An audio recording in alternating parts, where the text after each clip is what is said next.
नमस्ते। नेपालको गार्मेन्ट उद्योगमा एक प्रोफेसनल बन्न के कुरा चाहिन्छ होला?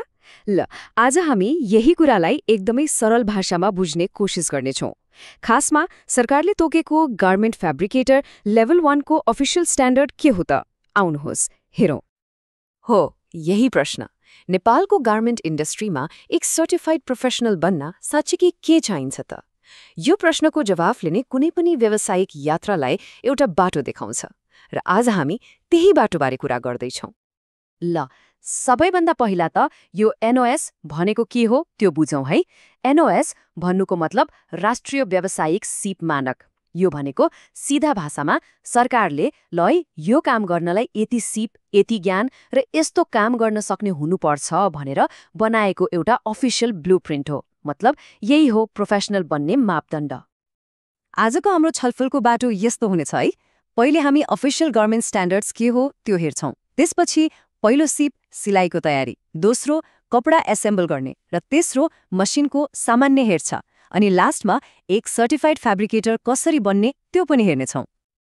ल, सुरु गरौँ पहिलो खण्डबाट। Official garment standard. आखिर यो गार्मेन्ट फ्याब्रिकेटर लेभल 1 भनेको के हो त? यसले के काम गर्छ? यो स्ट्यान्डर्डले के भन्छ भने प्रोफेसनल टाइटल हो गार्मेन्ट फ्याब्रिकेटर, अनि यो लेभल हो 1। यो टेक्सटाइल र गार्मेन्ट सेक्टर अन्तर्गत पर्छ र यसको मुख्य काम एकदमै क्लियर छ। तीनवटा कुरा: सिलाउनको लागि तयारी गर्ने, काटेको कपडा सिलाउने र मसिनको बेसिक मेन्टेनेन्स गर्ने। अब हेर्नुहोस्, यो स्ट्यान्डर्ड त्यत्तिकै बनेको होइन। यसको पनि एउटा यात्रा छ। सुरुवात भयो जुलाई 2009 मा, जब यो रोल कस्तो हुने भनेर वर्कसपहरू गरियो। त्यही वर्षको नोभेम्बरमा त्यसले अझै राम्रो बनाइयो, अनि अहिले हामीले जुन भर्जन हेरिरहेका छौँ त्यो चाहिँ जुलाई 2021 मा आएर फाइनल भएको हो। मतलब यो राम्रोसँग सोचेर विचार गरेर बनाइएको हो। ओके, अब लागौँ पहिलो र सबैभन्दा महत्त्वपूर्ण सिपमा, सिलाइको लागि तयारी गर्ने। किनभने राम्रो कामको सुरुवात त राम्रो तयारीबाटै हुन्छ, होइन र? तयारीका पनि 4वटा मुख्य स्टेप छन्। पहिलो, चाहिने सबै सामान र औजार जम्मा गर्ने। दोस्रो, सिलाइ मसिनलाई रेडी पार्ने। तेस्रो, टेस्ट स्टिच गर्ने। यो एकदमै इम्पोर्टेन्ट छ है, किनभने सिधै कपडामा सिलाउनुभन्दा पहिला एकपटक टेस्ट गर्दा पछि हुने गल्तीबाट बचिन्छ। अनि चौथो, काम गर्ने ठाउँलाई सफा र व्यवस्थित राख्ने। यसले काम छिटो र राम्रो हुन्छ। अब तयारीको लागि चाहिने सामानहरू के हुन् त? सिलाइ मसिन र त्यसको बेल्ट भइहाल्यो, सियो, धागो, कपडा, कैँची अनि नाप्ने टिप। मसिनको लागि तेल पनि चाहियो, साथै पेचकस, ब्रस जस्ता सानातिना तर महत्त्वपूर्ण कुराहरू। र सबैभन्दा महत्त्वपूर्ण, आफ्नो सुरक्षाको लागि पीपीई यानि पर्सनल प्रोटेक्टिभ इक्विपमेन्ट पनि नबिर्सने। ल, तयारी सकियो। अब पालो आयो दोस्रो सिपको, काटेर राखेका कपडाका टुक्राहरूलाई जोड्ने।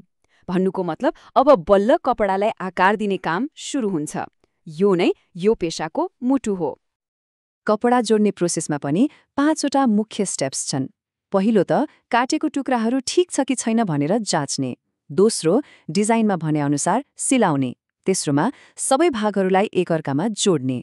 चौथो, सिलाइको ठाउँमा ओभरलक गर्ने ताकि त्यो बलियो होस्। अनि लास्टमा फिनिशिङ टच दिने र आइरन लगाउने।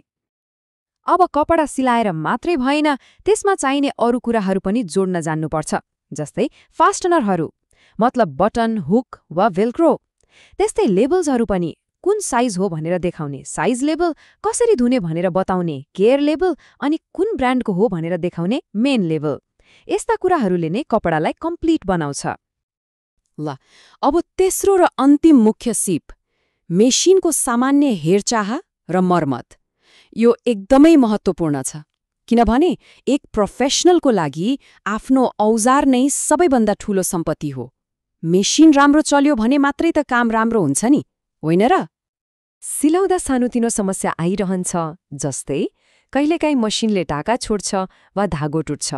यस्तो बेला के गर्ने? स्ट्यान्डर्डले भन्छ सियो चेक गर्ने, सायद फेर्नुपर्ने बेला भयो कि। त्यस्तै सिलाइ कहिले लुज हुन्छ, कहिले एकदम टाइट।